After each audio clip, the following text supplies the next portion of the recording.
નમસ્કાર, આપ જોઈ રહ્યા છો સ્પાર્ક ટુડે ન્યૂઝ. મ્યુનિસિપલ કમિશનરની અધ્યક્ષતામાં પાલિકામાં બેઠકનું આયોજન. ગંદકી ફેલાવતા ઇસમો સામે સીલ મારવા સુધીની કાર્યવાહી કરવા માટે સૂચના આપવામાં આવી છે. વડોદરા મહાનગરપાલિકાની રિવ્યુ બેઠક મળી, જેમાં સૌપ્રથમ બેઠક સેનેટરી ઇન્સ્પેક્ટર અને વોર્ડ ઓફિસર સાથે મળી, જેમાં ગંદકી કરતા ઇસમો સામે દંડાત્મક કાર્યવાહી અને વારંવાર નોટિસ આપવા છતાંય ગંદકી કરતા ઇસમો સામે સીલ મારવા સુધીની કાર્યવાહી કરવાની સૂચના આપી છે. દબાણો બાબતે પણ એકવાર દબાણ હટ્યા બાદ પરિવાર દબાણ કરતા ઇસમો સામે કાર્યવાહી કરવા માટેની સૂચના આપવામાં આવી છે. ખાસ કરીને આ બેઠકમાં ગંદકી કરતા ઇસમો અને સંસ્થાઓ પર કડક કાર્યવાહીની સૂચના આપવામાં આવી. 27 જેટલી જગ્યા પર નવા ટ્રાફિક સિગ્નલ પોલીસના સહયોગથી લગાવી ટ્રાફિકની સમસ્યા નિવારવા વિચારણા કરવામાં આવી છે. રાજ્ય સરકારની મંજૂરી મળતા હવે બ્લુ બોન્ડ ઇસ્યુ કરવા પાલિકા પ્રયત્ન કરશે. પાલિકામાં ખાલી જગ્યા પર કોન્ટ્રાક્ટથી અને કાયમી ભરતી કરવા માટે સામાન્ય સભાએ પણ મંજૂરી આપી છે. તે માટે કમિશનરે આભાર માન્યો અને આવનાર દિવસમાં આ કાર્ય પૂર્ણ કરી લોકોને સુવિધા મળે તેવા પ્રયત્ન કરવામાં આવશે. આ સાથે વિવિધ વિકાસના કામો બાબતે રિવ્યૂ લેવામાં આવ્યા અને આગળના પ્લાનિંગ કરવામાં આવ્યા. મ્યુનિસિપલ કમિશનરે વિગતવાર મીડિયા સમક્ષ આ અંગેની માહિતી આપી હતી. સૌથી પહેલાં આજે સવારે વોર્ડ ઓફિસર્સ અને સેનેટરી ઇન્સ્પેક્ટર્સની મિટિંગ બોલાવવામાં આવ્યું. એમાં બે મુદ્દા ચર્ચા કરવામાં આવી. ખાસ કરીને સિટીની વધતા ગંદકી એના ઉપર કાર્યવાહી કરવા માટે અમુક સંસ્થાઓની સામે જે ગંદકી પડી છે, આ જે સંસ્થાઓ રોજ ગંદકી ફેલાવે છે, આવા એકમો ઉપર પગલાં લેવા માટે અને હેબિચ્યુઅલ ઓફેન્ડર્સ હોય તો આવા દુકાનો, આવા મકાનોને સીલ પણ કરવાની પણ એમને સૂચના આપી છે. કારણ કે હેબિચ્યુઅલ ઓફેન્ડર્સને અમે કેટલું પણ નોટિસ ઇસ્યુ કરીએ એમાં સુધારો ના આવે એના ઉપર કાયદાકીય પગલાં લેવાનું જરૂરિયાત છે. સેમ દબાણનો પણ એ જ ઇસ્યુ છે કે અત્યારે આપ જોઈ શકો છો કે દબાણો વધતું જાય છે. સિટીની રોડ અને ગાડીઓ ચાલવા માટે છે અને ફૂટપાથ લોકોને ચાલવા માટે છે. આ બધા ઉપર દબાણો કરી રહ્યા છે. આ લોકો ઉપર પણ કાર્યવાહી કરવા માટે કીધું છે.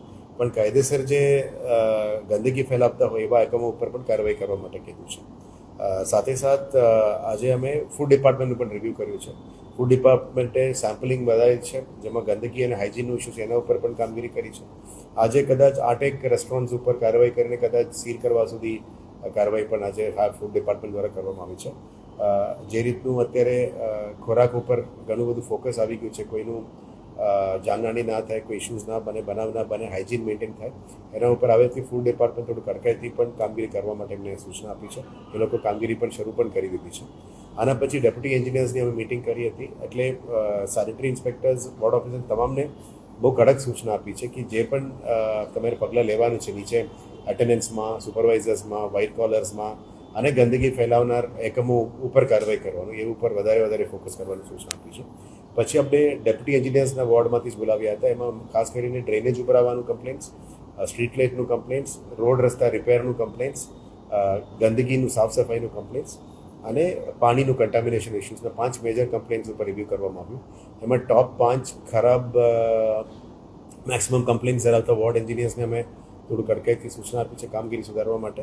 અને આના પછી જે અમે કોલ કરીએ છીએ પબ્લિકની સેટિસ્ફેક્શન લેવલ ચેક કરવા માટે, આ સેટિસ્ફેક્શન લેવલ્સમાં ક્યાં વધારે પ્રોબ્લેમ છે એની પણ કારણ પણ પૂછ્યું. અમુક સ્લમ વિસ્તાર છે, અમુકમાં ડ્રેનેજ લાઇન સિસ્ટમ્સ નથી, અમુકમાં પાણીનું સિસ્ટમ્સમાં સુધારવાની જરૂરિયાત છે, અમુકમાં રીઓરિએન્ટેશન કરવાનું છે સફાઈ મિત્રોને. આ બધાની ઉપર પણ હવે ચર્ચા વિમર્શ કરી છે.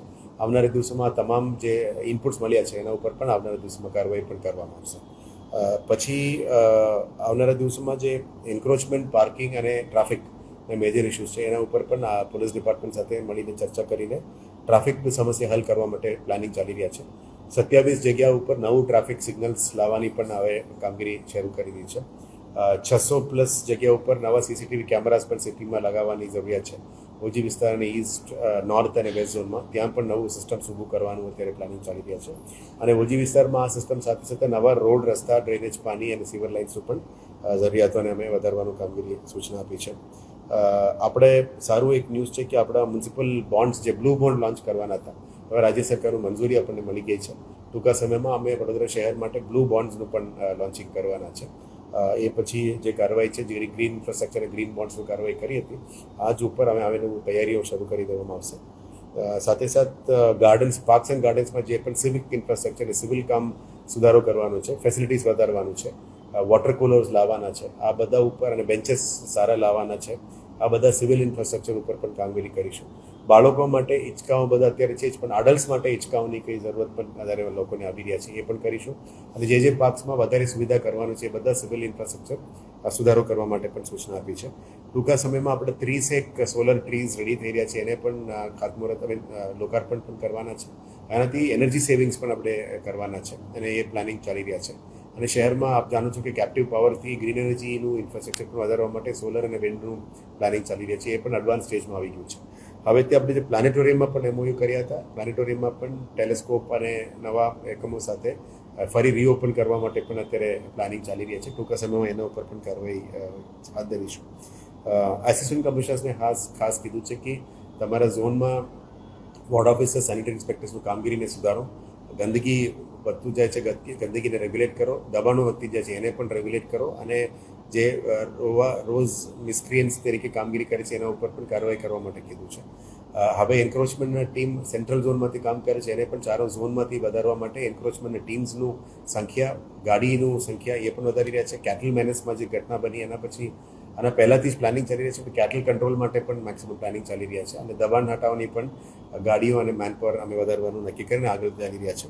ટૂંકા સમયમાં શહેરના જરૂરિયાત પ્રમાણે જે વોર્ડ લેવલમાં, ઝોન લેવલમાં ગાડીਆਂ, mechanical sweepers, mechanical jetting machines, tractors, trolleys, JCBs અને બોટ્સ, લિટર પકિંગ મશીન્સ, આ બધા મશીનરીનું ખાસ જે અભાવ હતી આ બધાને સુધારો કરીને વધારો કરવા માટે પણ દરખાસ્તો કરી દીધી છે. ટૂંકા સમયમાં પછી સ્ટેન્ડિંગમાં એ દરખાસ્ત જતું રહે છે, એટલે આવનારા દિવસોમાં નિર્ણય પણ આવવાના છે. ફ્લડ મિટિગેશન સિસ્ટમમાં વિશ્વામિત્રી અને જે આપણે એડજસન્ટ એરિયાઝમાં ફ્લડ મિટિગેશન બાબતમાં નવો ટેકનોલોજીસ એડોપ્ટ કરવાની પ્લાનિંગ ચાલી રહ્યા છે. રેઇન વોટર હાર્વેસ્ટિંગમાં પણ નવું ટેકનોલોજીસ જે બહારના દેશો અને બહારના શહેરો કરી રહ્યા છે એ દિશામાં કામગીરી કરવા માટે હવે પ્લાનિંગ અત્યારે ચાલી રહ્યા છે. વ્હીકલ પૂલમાં પણ ઓલમોસ્ટ ફાઇનલ થઈ ગઈ છે, એટલે વડોદરા ગેસ અને 4 ઓએમસી સાથે મળીને વ્હીકલ પૂલને પણ સુધારો કરવાની જરૂરિયાત છે. અને એક્ઝિસ્ટિંગ વ્હીકલ પૂલ સિસ્ટમ છે ત્યાં પણ ઘણું બધું સુધારો કરવા માટે અમે નક્કી કર્યું છે, એટલે આવનારા દિવસોમાં ત્યાં સુધારા જોવા મળશે. બ્રિજેસમાં પણ બ્યુટિફિકેશન સાથે બ્રિજેસમાં હવે સ્વીપિંગ અને ક્લિનિંગનું કામગીરી પણ વધારવા માટે જરૂરિયાત છે અને એ પણ હાથ ધરીશું. અને હવે આવતા અઠવાડિયામાં બ્રિજેસની પ્રગતિનું પણ અમે રિવ્યૂ કરવાના છે. ઓક્ઝિલરી પમ્પિંગ સ્ટેશન્સથી જે નાના ડાયાની લાઇન્સ હતી એમ લાઇન્સને બધાને મોટો કરવા માટે પણ અત્યારે દરખાસ્ત રેડી કરી રહ્યા છે, જેથી કરીને આખો સિસ્ટમમાં થોડો સુધારા આવે એ પ્રકારનું અત્યારે કામગીરી કરી રહ્યા છે. વિશ્વામિત્રીમાં પણ નવલાવાલા કમિટીની રેકમેન્ડેશન્સ આધારે નેક્સ્ટ શોર્ટ ટર્મ મેજર્સ અને લોંગ ટર્મ મેજર્સમાં શું મેજર્સ કરવાની છે એ બાબતમાં ચર્ચા પરામર્શ કરી એના પણ આગળ દબાવવા માટે નક્કી કર્યું છે. સ્ટ્રીટ લાઇટમાં પણ કમ્પ્લેન્ટ્સ ઘણું બધું અમે ઓનલાઈન ગ્રીવન્સ પોર્ટલમાં જોવા મળ્યું, એટલે સ્ટ્રીટ લાઇટ્સમાં પણ સુધારો કરવાનું છે. સીસીએમએસ સિસ્ટમ જે વડોદરા શહેરમાં નથી, એ સીસીએમએસ સિસ્ટમ લાવવા માટે પણ અમે પ્લાનિંગ કરી રહ્યા છે, જેથી કરીને આખા તમામ સિટીમાં એક સ્વિચ એક ઓફ એવા સિસ્ટમ અને દરેક સિસ્ટમ્સમાં મોનિટરિંગની જે ઇમ્પ્રુવમેન્ટ્સ લાવવાના છે એ પણ લાવવા માટે પ્લાનિંગ ચાલી રહ્યા છે. અને જે ભરતી, બઢતી અને બદલીમાં જે પણ અત્યારે કરવાની જરૂરિયાત છે, કોન્ટ્રાક્ચ્યુઅલમાં 1 વર્ષ માટે અને પરમનન્ટ ભરતી જે કરવાનું છે, જે જનરલ બોડીએ પાસ કરી આપી છે, અમે આભારવાની છે જનરલ બોડીને કે સિસ્ટમને ઇમ્પ્રૂવ કરવા માટે જે ક્વોલિટી કંટ્રોલ સેલ્સને લાવવામાં અને જે બઢતી અને ભરતી કરવાનું છે એના ઉપર આવનારા દિવસોમાં મોટી સંખ્યામાં કામગીરી હાથ ધરવાના છે. ટ્રાફિકમાં સુધારામાં બોલીવાર્ડ્સ અને સ્પીડ બ્રેકર્સની પેઇન્ટિંગ્સ, ડિવાઈડર ક્લોઝિંગ્સ, આ બધા ગઈકાલે ધારાસભ્યની સંકલન મિટિંગમાં પણ આ મુદ્દા ઉઠ્યું છે, કે જેમાં ક્લોઝિંગ્સ જે જગ્યામાં ક્લોઝિંગ કરવાની છે, અનનેસેસરી બમ્પ્સને નિકાલ કરવાનો છે, એ ટ્રાફિક ડિપાર્ટમેન્ટ સાથે મળી એ પણ કામગીરી ટૂંકા સમયમાં કરીશું. અને સાથે જે હોર્ડિંગ્સની જે કમ્પ્લેન્ટ્સ આવે, લગભગ 11,000+ ઇલીગલ હોર્ડિંગ્સ સિટીમાં ઉતાર્યા છે. 1100 હોર્ડિંગ્સને ઉતારે છે. આવનારા દિવસોમાં એ ઇલીગલ હોર્ડિંગ્સને ઉતારવાનું કામગીરી કન્ટિન્યુઅસ રહેશે. અને આને સિસ્ટમેટાઇઝડ જે રેવન્યુ લોસ ના થાય એ રીતનું સિટીમાં હોર્ડિંગ સિસ્ટમ લાવવા માટે પણ અમે પ્લાનિંગ કરી રહ્યા છે. અત્યારે ગાર્ડન્સ, આઈટી અને એસ્ટેટ અલગ કામગીરી કરી રહ્યા છે, અને ભેગા કરીને એક જ એસ્ટેટ ડિપાર્ટમેન્ટ અંદર લાવવા માટે પણ પ્લાનિંગ ચાલી રહ્યા છે. અને આવનારા દિવસોમાં મેડિકલ ડિપાર્ટમેન્ટમાં પણ જે રાજ્ય સરકાર ભરતી કરવાનું કહે છે, અને ફાયરમાં જે ભરતીનું સપ્ટેમ્બરમાં કરવાની છે એ પણ ટૂંકા સમયમાં ભરતી થવાનું છે. એટલે આવનારા દિવસમાં મહાનગરપાલિકાની જે મેનપાવરની ઘટ છે એના ઉપર મોટા ભાગમાં કામગીરી કરવા માટે અમે અત્યારે નિર્ણય લીધેલો છે, અને આજે રિવ્યુ મિટિંગમાં મુદ્દામાં આ બધું ચર્ચા પણ કરવામાં આવે છે.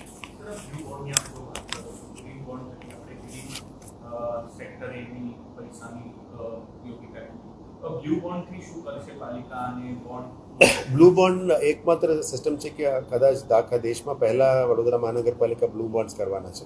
એમાંથી બ્લુ ગ્રીન ઇન્ફ્રાસ્ટ્રક્ચર એટલે વોટર ઇન્ફ્રાસ્ટ્રક્ચર, પીવાના પાણી, drainage systems, storm water systems અને એસટીપી ડબ્લ્યુટીપીની જે સિસ્ટમ જે શહેરને બહુ અગત્યનું છે અત્યારે પીવાના પાણીની સ્ત્રોત વધારવાની કામગીરી, શહેરને પાણી શુદ્ધ પાણી પ્રોવાઈડ કરવાની કામગીરી, સ્ટ્રોમ વોટર અને ડ્રેનેજ સિસ્ટમ જે વધારે વરસાદ પડે તો પાણી નિકાલ કરવાની તમામ કામગીરી બ્લુ ગ્રીન ઇન્ફ્રાસ્ટ્રક્ચરમાં આવશે.